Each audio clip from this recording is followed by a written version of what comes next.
الحمد لله وكفى وسلام على عباده الذين اصطفى أما بعد فأعوذ بالله من الشيطان الرجيم بسم الله الرحمن الرحيم يا أيها الذين آمنوا اتقوا الله وقولوا قولا سديدا يصلح لكم أعمالكم ويغفر لكم ذنوبكم ومن يطع الله ورسوله فقد فاز فوزا عظيما. وقال النبي صلى الله عليه وسلم من تزوج فقد استكمل نصف الإيمان فليتق الله في النصف الباقي. وقال النبي صلى الله عليه وسلم الدنيا كلها متاع وخير متاع الدنيا المرأة الصالحة. وقال النبي صلى الله عليه وسلم يا معشر الشباب من استطاع منكم الباءة فليتزوج فإنه أغض للبصر وأحسن للفرج ومن لم يستطع فعليه بالصوم فإنه له وجاء أو كما قال صلی اللہ علیہ وسلم. محترم بزرگوں، دوستوں اور قابل قدر ساتھیوں، ایسا لگتا ہے آپ کی مجلس کو دیکھ کر کے کہ گھر والے نے جو دعوت دی ہے گاؤں میں، وہ صرف لگتا بھوج کی دعوت دی، میلاد کی دعوت نہیں دی. کیا میرے محترم، بھوج میں آنا ہی ہے، لیکن وہ تو صرف دنیا کے اندر وہ آپ کے لیے فائدہ ہے کہ آپ کا پیٹ بھر جائے گا،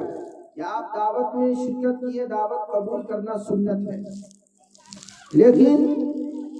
آپ یہاں پر آتے، اس مجلس کی زینت بنتے، تو آپ کے لیے دنیا کے اندر بھی فائدہ تھا اور آخرت کے اندر بھی فائدہ ہی فائدہ تھا. اس لیے کہ دنیا کے اندر اللہ تبارک و تعالی نے جو انسان کو بھیجا، وہ اس لیے نہیں بھیجا کہ تم دنیا میں جاؤ اور جانوروں کی طرح زندگی گزارو. نہیں، جانور جو زندگی گزارتے ہیں ان کے زندگی گزارنے کا کوئی طریقہ نہیں ہے، وہ جہاں پر چاہے بیٹھ جائے. لیکن انسان کو اللہ تبارک و تعالی نے اشرف المخلوقات بنایا. کم و بیش اللہ تعالیٰ کی 18,000 سے بھی زائد مخلوقات ہیں، اور ان میں جو سب سے اشرف المخلوقات، یعنی مخلوقات میں جو سب سے اشرف، سب سے افضل اور سب سے اہم جو بنایا، وہ انسان کو بنایا. لیکن وہ انسان اس دنیا میں جائے اور جانے کے بعد وہ اللہ کی عبادت کے اندر اس طرح مشغول ہو جائے کہ معلوم نہ چلے کہ وہ دنیا میں کب آیا اور کب گیا۔ اللہ کے رسول جناب محمد عربی صلی اللہ علیہ وسلم نے ارشاد فرمایا کہ مومن کی زندگی تو ایسی ہونی چاہیے کہ جیسے چلتے ہوئے جو مسافر ہوتے ہیں کہ وہ اپنی منزل تک پہنچ گیا، اپنا کام کیا، پھر وہ راستہ پکڑ لیا، تو مومن کی زندگی بھی ایسے ہی ہونی چاہیے۔ دنیا کو آماج گاہ اور ہمیشہ رہنے کی جگہ نہیں بنانا چاہیے۔ یہ دنیا فانی ہے، یہ دنیا ایک دن ختم ہونا ہے۔ جس طریقے سے ہمارے آباء و اجداد اس دنیا میں آئے اور وہ چلے گئے، اسی طریقے سے آج ہم ہیں، ہم پھر چلے جائیں گے۔ اور یہ جو بچے ہیں، چھوٹے چھوٹے بچے، یہ آپ کے بارے میں اگر آپ کے اخلاق و کردار، آپ کے اوصاف اگر بہتر ہوں گے تو یہ چھوٹے چھوٹے بچے جب جوان ہوں گے تو آپ کے بارے میں ذکر خیر کریں گے۔ لیکن اگر آپ کے جینے کا کوئی طریقہ نہیں تھا، آپ کے جینے کا کوئی سلیقہ نہیں تھا، آپ کے جینے کا طریقہ نبی کے طریقے کے مطابق نہیں تھا، آپ کے زندگی گزارنے کا طریقہ صحابہ کے طریقے پر نہیں تھا، تو یہ نوجوان جب بچے نوجوان ہوں گے تو آپ کا ذکر خیر نہیں کریں گے بلکہ ذکر شر کریں گے۔ اس لیے اللہ تعالیٰ نے جو انسان کو اس دنیا میں بھیجا وہ اشرف المخلوقات بنا کر کے بھیجا، اور اشرف المخلوقات نے بھی ہمیں مسلمان بنایا۔ اسلام جیسی عظیم دولت سے ہم تمام لوگوں کو سرفراز فرمایا کہ اللہ کا ہم پر بے حد احسان اور اکرام ہے۔ میرے محترم، ابھی جو میں آپ کے سامنے نکاح کے تعلق سے اور شادی کے تعلق سے چند آیت کریمہ اور پھر اس کے بعد نبی کریم صلی اللہ علیہ وسلم کی چند احادیث آپ کے سامنے تلاوت کی، اس کا بھی مفہوم آپ کے سامنے رکھ دیں،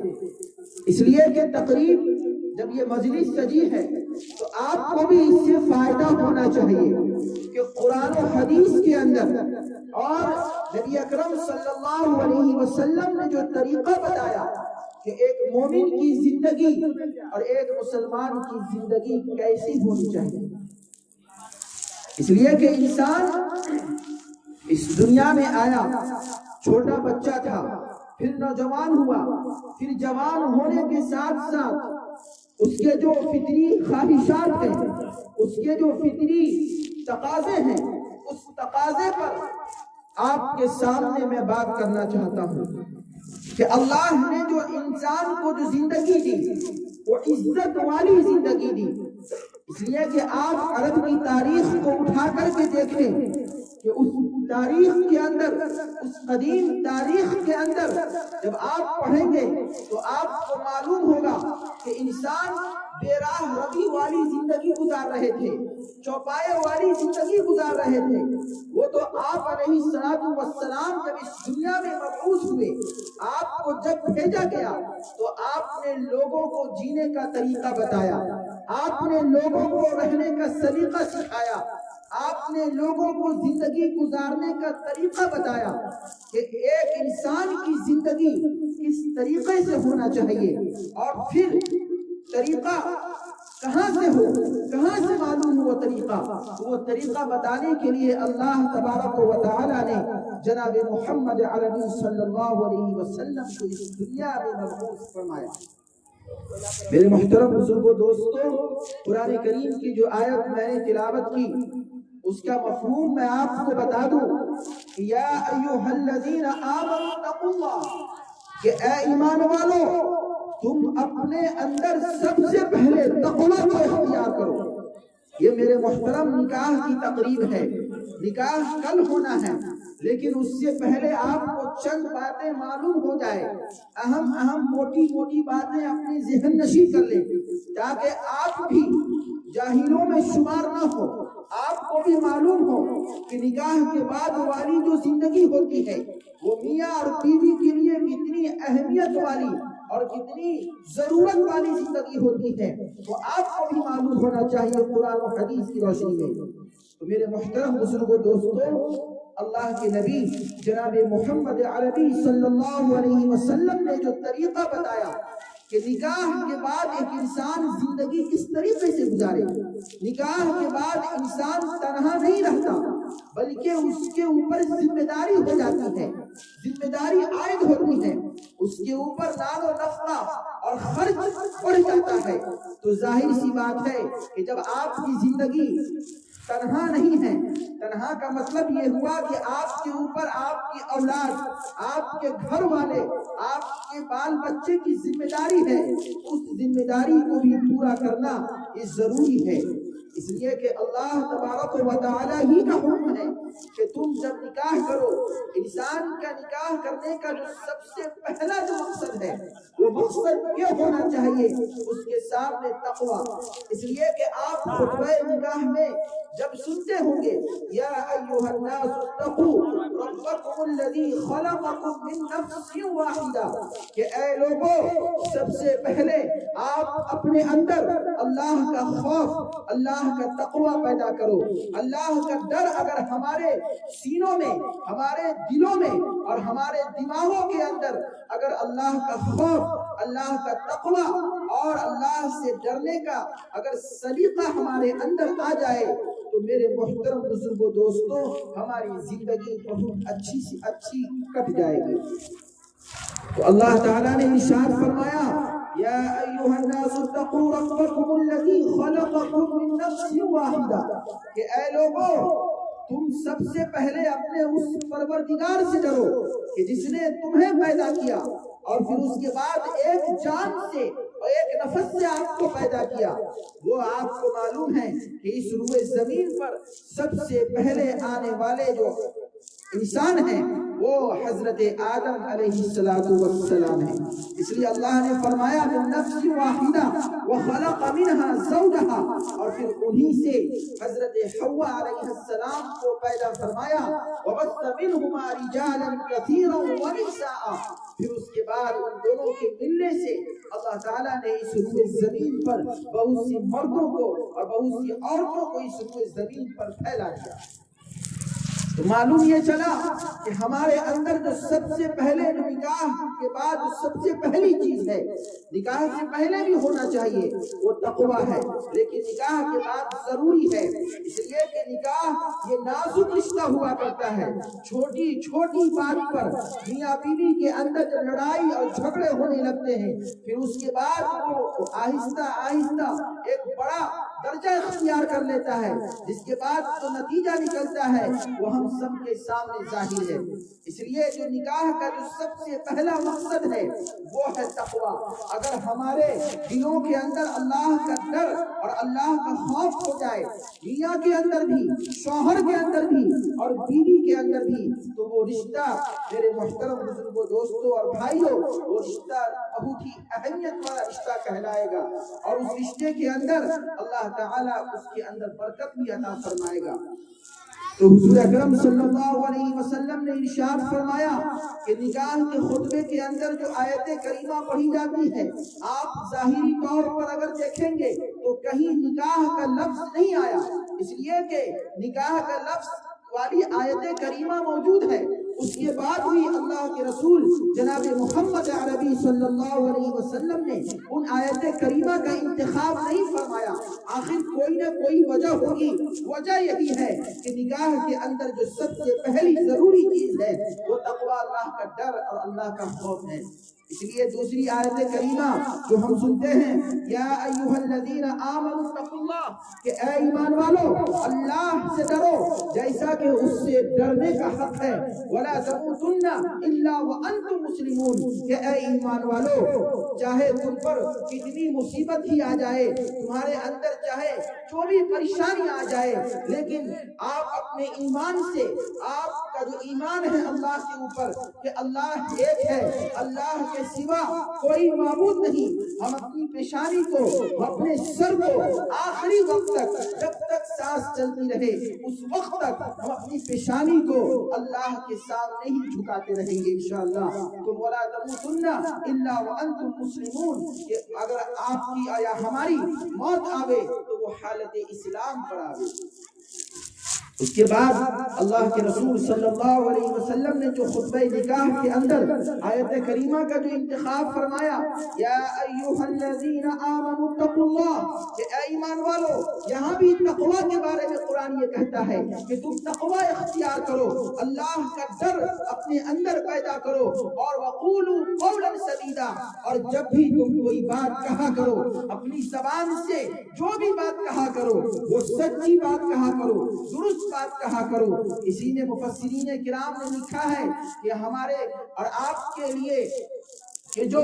ہم میں سے جو والدین ہیں، جو ذمہ دار آدمی ہیں، جب وہ اپنے بیٹا کے لیے یا اپنی بیٹی کے لیے رشتہ کھوجنے جاتے ہیں تو وہاں پر جھوٹ گوئی سے اور پھر اس کے بعد دھوکے بازی سے کام نہ کریں۔ جو درست ہو، جو آپ کا لڑکا ہے، جس معیار کا لڑکا ہے، جو آپ کا لڑکا کماتا ہے، جو زمین اور جائیداد آپ کے پاس ہے، وہی آپ لڑکی والوں کے سامنے بولے۔ جھوٹ اور دھوکہ بازی اس چیز سے اسلام کے اندر اور قرآن کے اندر منع کیا گیا کہ اے ایمان والو، جب بھی تم کوئی بات کہا کرو تو سچی بات کہا کرو اور درست بات کہا کرو۔ سچ کہنے میں، اور اگر آپ کی زبان پھسل جائے، آپ کی زبان لغزش کر جائے تو اللہ آگے ارشاد فرماتا ہے، یصلح لکم اعمالکم ویغفر لکم ذنوبکم، اگر آپ کے اعمال میں کہیں کوتاہیاں اور کہیں کمیاں اگر آ جائے تو اللہ تبارک و تعالی بخشنے والا ہے،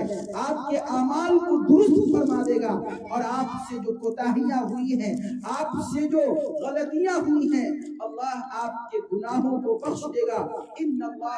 غفور رحیم، بلا شبہ اللہ بخشنے والا اور بڑا مہربان ہے۔ تو میرے محترم بزرگوں، دوستو، آپ تینوں آیت کریمہ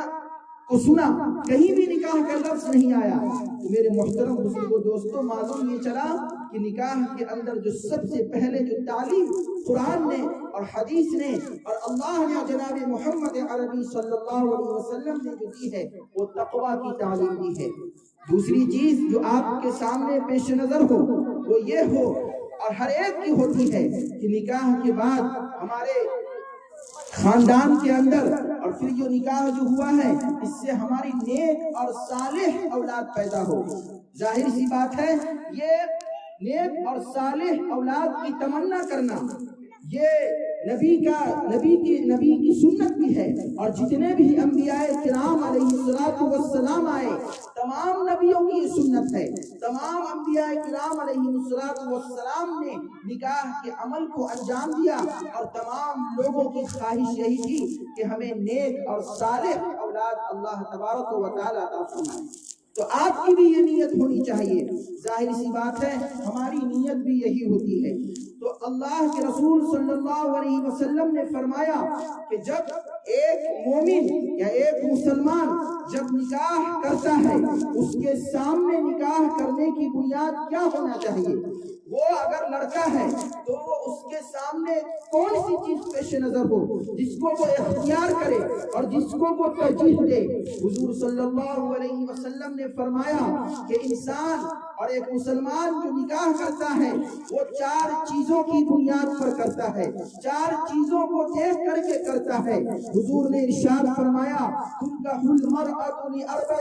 کہ انسان جب کسی عورت سے جب نکاح کرتا ہے تو وہ 4 چیزوں کو پیش نظر رکھتا ہے، وَلِجَمَالِهَا وَلِمَالِهَا وَلِحَسَبِهَا وَلِدِينِهَا فَاظْفَرْ بِذَاتِ الدِّينِ تَرِبَتْ يَدَاكَ۔ میرے محترم، حضور صلی اللہ علیہ وسلم نے ارشاد فرمایا کہ ایک انسان اور ایک مسلمان جو نکاح کرتا ہے اس کے سامنے مال پیش نظر نہ ہو، اس کے سامنے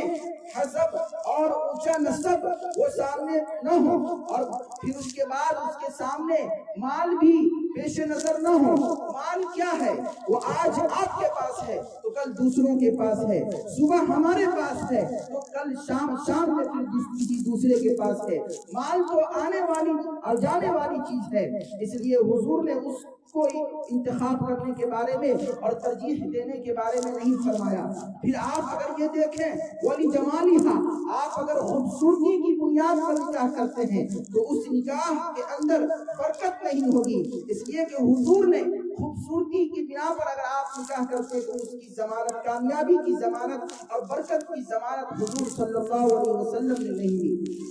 خوبصورتی کیا ہے؟ کسی شاعر نے کہا کہ حسن صورت چند روزہ، حسن سیرت مستقل، اس سے ہوتی ہے آنکھیں خوش اور اس سے خوش ہوتا ہے دل۔ یہ خوبصورتی بھی آج اگر جوانی ہے تو ہم خوبصورت ہیں یا لڑکیاں خوبصورت ہیں تو میرے محترم پھر آگے جب جوانی ڈھلے گی، جب عمر بڑھے گی تو وہ چیز ختم ہو جائے گی۔ پھر اس کے بعد آپ اونچا نسب، اونچا خاندان اس کو بھی پیش نظر نہ رکھے۔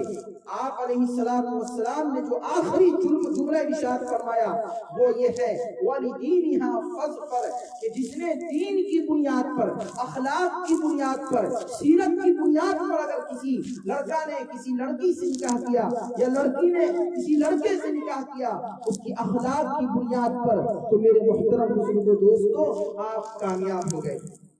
آپ کی کامیابی کی ضمانت ہے، آپ کے گھر کے اندر وہ برکت ہوگی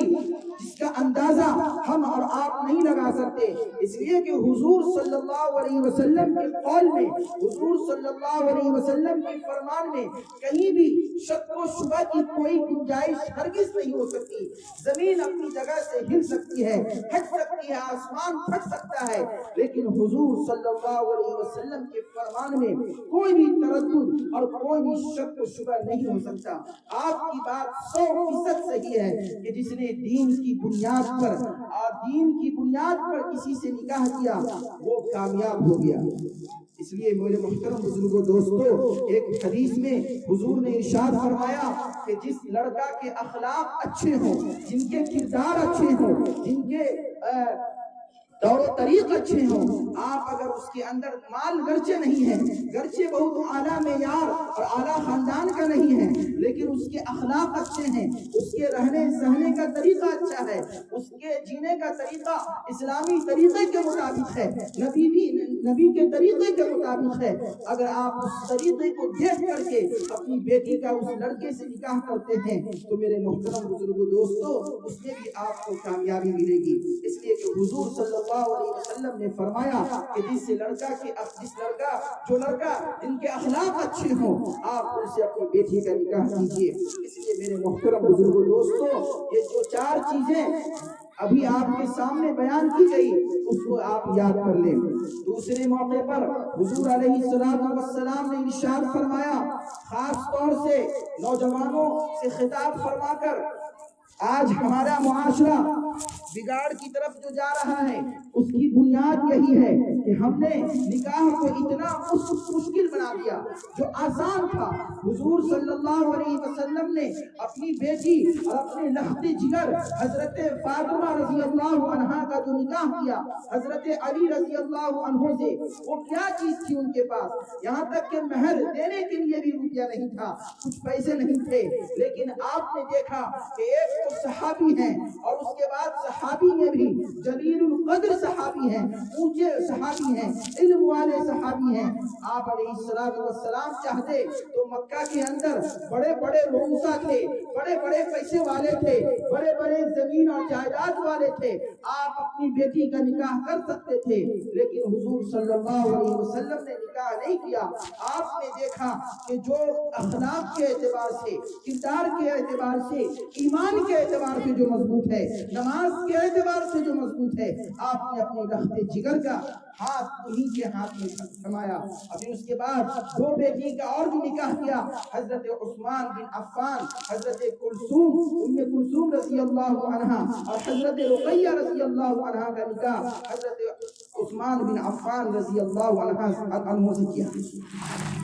میرے محترم بزرگوں دوستو، یہ باتیں میں آپ کے سامنے اس لیے کر رہا ہوں کہ آپ جو ہم اور آپ جو اس معاشرے کو بگاڑ چکے ہیں، ہمارا معاشرہ جو مسلم معاشرہ ہے اس کو کہیں اور ہونا چاہیے ترقی کے اعتبار سے، لیکن یہ تنزلی کی طرف جا رہا ہے۔ ہمارا معاشرہ تعلیم کے اعتبار سے اونچا ہونا چاہیے، لیکن نہ تعلیم کے اعتبار سے ہے، نہ دینی اعتبار سے ہے، نہ دنیاوی اعتبار سے ہے، کسی اعتبار سے ہمارا معاشرہ ترقی پذیر نہیں ہے۔ کیوں؟ اس لیے کہ ہم نے اپنے معاشرے کے اندر اتنی ساری بیماریاں پال رکھی ہیں، اتنی ساری چیزوں کو ہم نے اپنے ہاتھ سے انجام دے رکھا ہے جس کا نتیجہ صحیح نہیں نکل رہا ہے، جس کا نتیجہ غلط اور غلط ہی نکلتا جا رہا ہے۔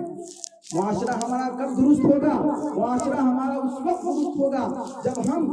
چاہے اگر اپنے معاشرے سے برائیوں کو ختم کرنا، بدکاریوں کو ختم کرنا، زنا کو ختم کرنا، تو اس کے لیے ہمیں اور آپ کو آگے آنا پڑے گا۔ ہمیں اور آپ کو سب سے پہلے نکاح کو آسان بنانا پڑے گا۔ اگر لڑکا کی عمر ہو جاتی ہے، لڑکی کی عمر ہو جاتی ہے، لیکن اگر لڑکی والے کے پاس اگر روپیہ پیسہ نہیں ہے، جہیز دینے کے لیے مال و دولت نہیں ہے، تو میرے محترم بزرگوں دوستو، ہماری بہنیں اور ہمارے جو ان کے جو والدین ہیں، اسی سوچ میں اور اسی فکر میں ان کی زندگی آدھی سے زیادہ زندگی گزر جاتی ہے کہ اپنی بچی کا نکاح کیسے کریں گے،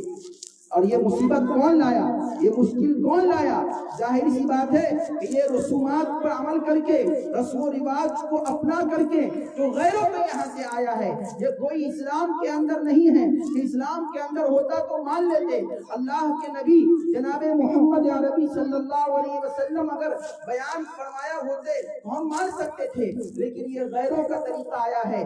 چاہے وہ جہیز جیسی لعنتی چیز ہو یا پھر اور کوئی دوسری چیز ہو، یا چاہے وہ بارات کا سسٹم ہو، جو بھی ہو، جس کو ہم لوگوں نے اپنے ہاتھ سے، اپنے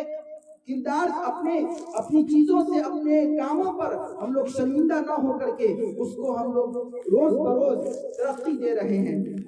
آج میرے محترم بزرگوں دوستو، ہمارا معاشرہ اس لیے پیچھے ہے کہ شادیوں کے اندر 10 لاکھ 15 لاکھ 20 لاکھ خرچ کر دیتے ہیں، لیکن میرے محترم اگر اسی شادی کو اگر ہم آسان بنایا ہوتا، اسی نکاح کو اگر ہم آسان بنایا ہوتا، تو اس پیسے کو رکھ کر کے آپ کوئی دوسرا کام کر سکتے تھے، اپنے بچوں کو، اپنے لڑکے کو یا لڑکیوں کو اعلیٰ سے اعلیٰ تعلیم دلا سکتے تھے، لیکن آپ ان لوگوں پر لعنت کیجئے کہ جو ہاتھ پھیلا کر کے، منہ کھول کر کے آپ کے سامنے بردستہ کر دیتے ہیں کہ ہم اپنے لڑکے کے شادی میں آپ سے 4 لاکھ 5 لاکھ لیں گے، اس کے بغیر آپ کا نکاح نہیں ہو، آپ کی لڑکی کا نکاح نہیں ہو سکتا۔ میرے محترم بزرگوں دوستو، ہم لوگ اپنی سوچ پر شرمندہ بھی نہیں ہوتے کہ یہ ہمارا معاشرہ تو کہیں اور ہونا چاہیے، لیکن یہ دن بدن تنزلی کی طرف چلا جا رہا ہے۔ تو میرے محترم بزرگوں دوستو، اللہ کے رسول صلی اللہ علیہ وسلم نے فرمایا ان اعظم النکاح ایسرہ مؤونۃ، کہ بہترین نکاح، سب سے بہترین نکاح وہ ہے کہ جس کے اندر کم سے کم خرچ ہو، جس کے اندر کم خرچ ہوگا، اس کے اندر اللہ کی برکتیں اور اللہ کی رحمتیں نازل ہوں گی اس نکاح کے اندر۔ آج میں آپ کو سناؤں کہ کتاب میں میر تقی میر ایک بڑا شاعر تھا، وہ اپنی بیٹی، ایک ہی بیٹی تھی اس کے پاس، وہ اپنی بیٹی کا نکاح کرتا ہے، اس کے پاس اتنا بڑا شاعر تھا لیکن غریب شاعر تھا، اس کے پاس اتنا روپیہ پیسہ نہیں تھا کہ جس سے وہ اپنی بیٹی کا صحیح طریقے سے اور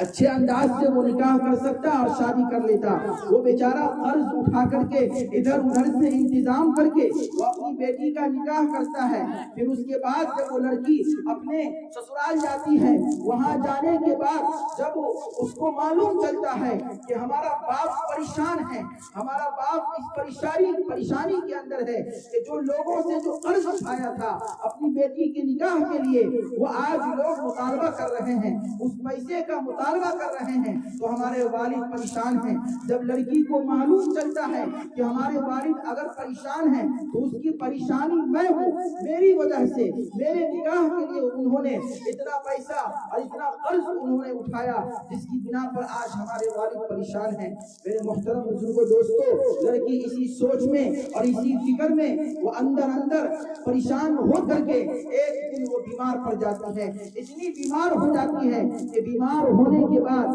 اس کی روح نکل جاتی ہے، وہ علاج بھی صحیح سے نہیں کرا پاتی، جس کی پھر اس کے بعد جب اس کا انتقال ہو جاتا ہے تو کفن میں لپیٹ کر جب اس کے گھر اس کی لاش کو لایا جاتا ہے تو میر تقی میر بڑے ہی افسوس کے ساتھ بڑے ہی دردمندانہ انداز میں یہ شعر پڑھتا ہے، اب آیا میرے خیال اے آرام جاں، اب آیا خیال اے آرام جاں اس نامرادی میں، اب آیا خیال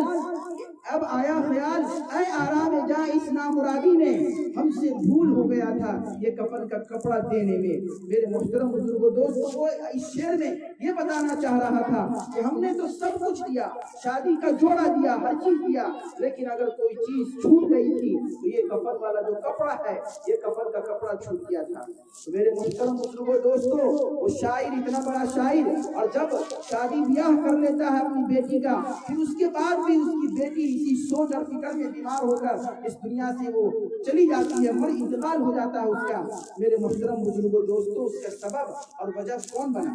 ظاہر سی بات ہے، اگر نکاح کو ہم لوگ آسان سے آسان بنایا ہوتا تو پھر وہ اتنا قرض اور پھر اس قرض کے اندر وہ ڈوبا ہوا نہیں ہوتا۔ میرے محترم بزرگوں دوستوں، تو ہم سب کے لیے ضروری ہے کہ ہم لوگ نکاح کو آسان سے آسان بنائیں،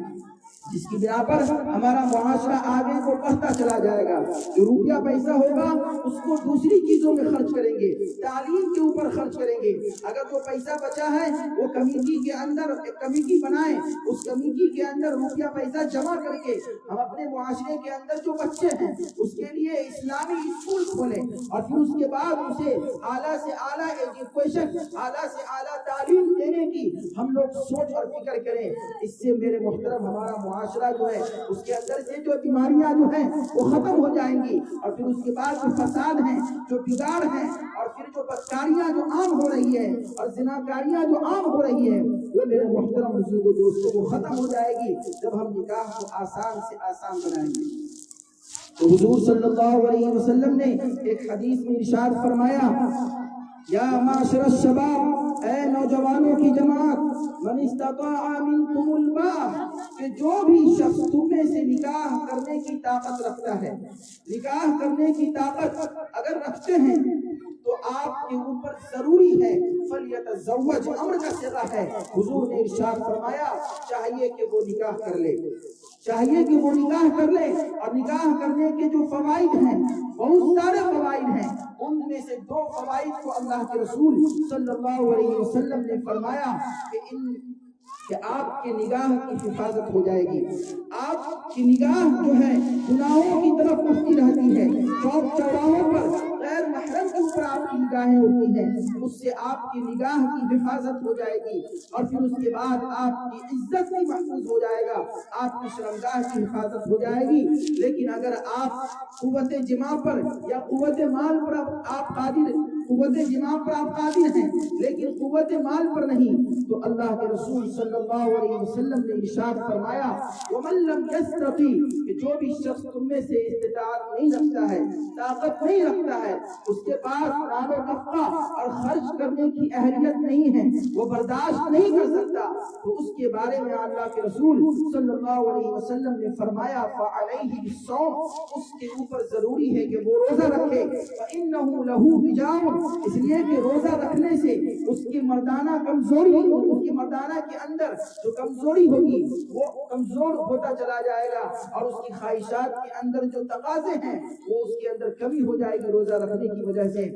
جس کی بنا پر وہ گناہ کی طرف نہیں بھاگے گا۔ اس لیے کہ انسان جو گناہ کرتا ہے وہ 2 چیزوں ہی سے گناہ کرتا ہے، 2 چیزوں کے لیے، ایک اپنے پیٹ کے لیے، ایک اپنی خواہش کو پوری کرنے کے لیے۔ جب دونوں دروازہ نکاح کے ذریعے سے بند ہو رہا ہے تو میرے محترم بزرگوں دوستوں، ہم کیوں نہیں صحیح وقت پر اپنا نکاح کر لیتے ہیں؟ والدین کی سب سے پہلی ذمہ داری ہے اولاد کے اوپر کہ جب اس کی عمر ہو جائے تو والدین کو یہ فکر ہونا چاہیے کہ جس طریقے سے لڑکی کے بارے میں فکر ہوتی ہے اسی طریقے سے لڑکا کے بارے میں فکر ہونا چاہیے کہ صحیح وقت پر اس کا نکاح کرا دے۔ میرے محترم بزرگوں دوستوں،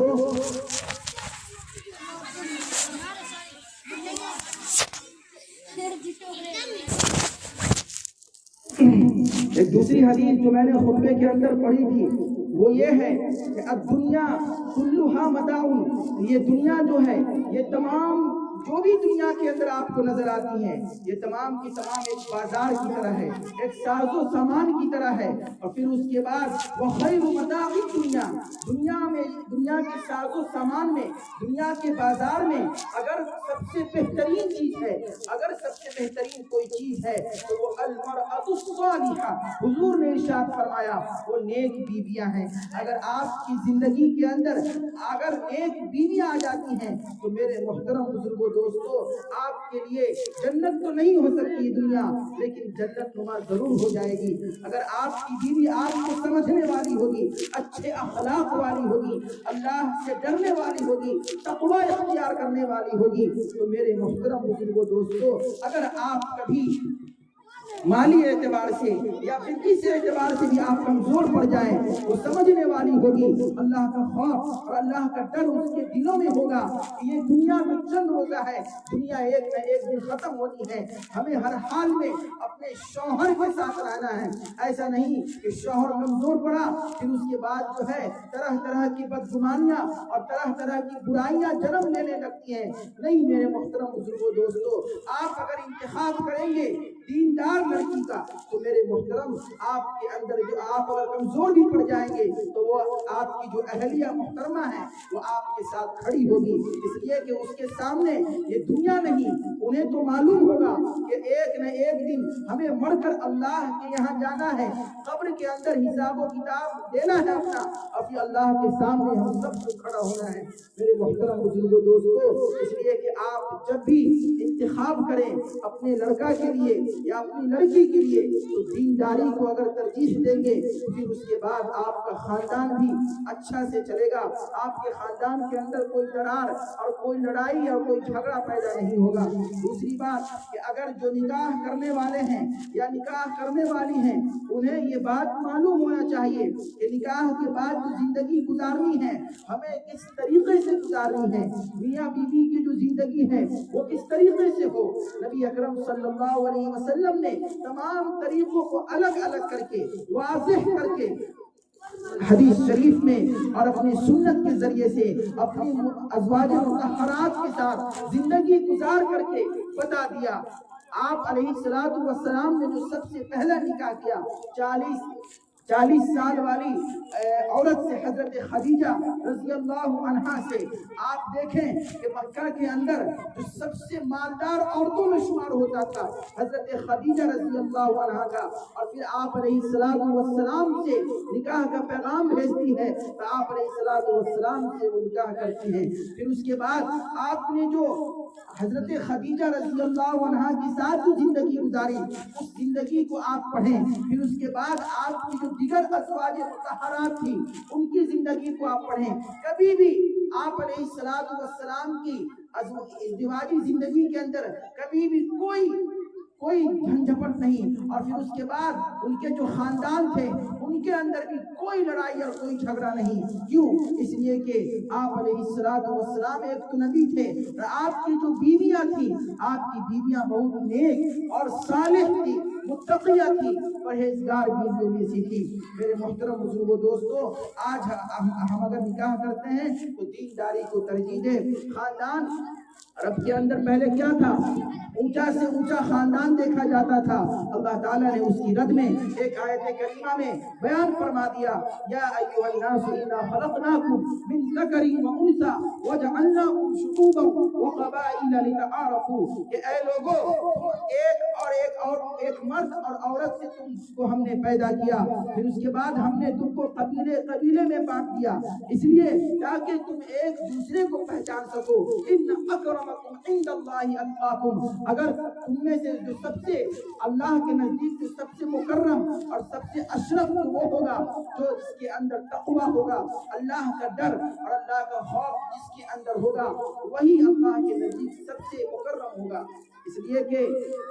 بحیثیت انسان تمام کے تمام لوگ برابر ہیں، مرد و عورت جو بھی انسان ہیں، بحیثیت انسان تمام لوگ برابر ہیں، اللہ نے تمام کو برابری کا درجہ دے رکھا ہے، لیکن اگر کوئی تقوی کی بنیاد پر اگر اپنے آپ کو اعلیٰ کہتا ہے تو میرے محترم اللہ نے ہی فرمایا ان اکرمکم عند اللہ اتقاکم، کہ تم میں سب سے باعزت، تم میں سب سے مکرم شخص وہ ہے جس کے اندر جتنا تقوی ہوگا اتنا وہ اللہ کا برگزیدہ اور مقبول بندہ ہوگا۔ اس لیے میرے محترم بزرگوں دوستو، ہم لوگ جو یہ ابھی سنے ہیں قرآن و حدیث کی روشنی میں، اس پر ہمیں بھی اور آپ کو بھی عمل کرنے کی توفیق عنایت فرمائے اور نکاح کو آسان سے آسان بنائیں ہم لوگ، اس لیے کہ اب کوئی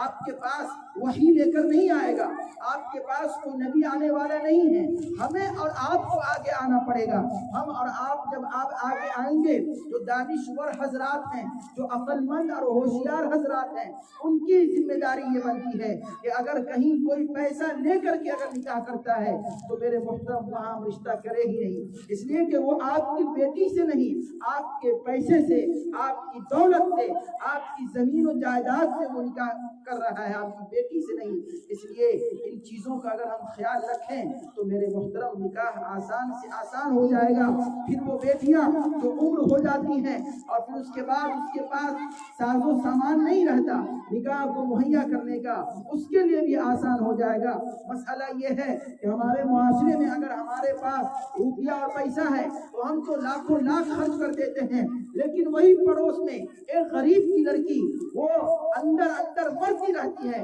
اندر اندر اپنے والدین سے بھی کھل کر کے نہیں کہہ سکتی، کیسے کہے کہ آج پڑوس میں خوب دھوم دھام سے اگلے کی شادی ہو رہی ہے، جو اس کی دوست ہے، سہیلی ہے، لیکن اپنے والدین کے حالات کو دیکھ کر کے اور اس کی کمزوری کو دیکھ کر کے لڑکی کھل کر کے بات بھی نہیں کر پا رہی ہے۔ میرے محترم بزرگوں دوستو، وہ قلم اور وہ رنج اور وہ غم، اس کی وجہ کون بنا؟ ظاہر سی بات ہے اس کی وجہ ہم اور آپ بنے۔ جب اس کے دل سے جب تکلیفیں نکلیں گی، جب اس کی دل سے جب درد نکلے گا تو بتائیے وہ اگر مظلوم ہے، مظلوم کے اگر دل سے کوئی بھی تکلیف نکلے تو وہ ڈائریکٹ عرش پر پہنچتا ہے، اس کے بعد جب عرش پر پہنچے گا تو ظاہر سی بات ہے اللہ کا قہر ہم سب پر نازل ہوگا۔ اس لیے کہ ہم لوگوں نے نکاح کو آسان نہیں بنایا، اس کی بنا پر جو ہے بہت ساری ہماری بہنیں اور بہت ساری بیٹیاں اپنے گھروں میں عمر ہو جانے کے بعد بھی بیٹھی ہوئی ہیں۔ اللہ تعالیٰ سے دعا ہے اللہ تبارک و تعالیٰ ہمیں اور آپ کو کہنے سننے سے زیادہ عمل کرنے کی توفیق عنایت فرمائے اور نکاح کو آسان سے آسان بنانے کی توفیق عنایت فرمائے۔ وآخر دعوانا الحمدللہ رب العالمین۔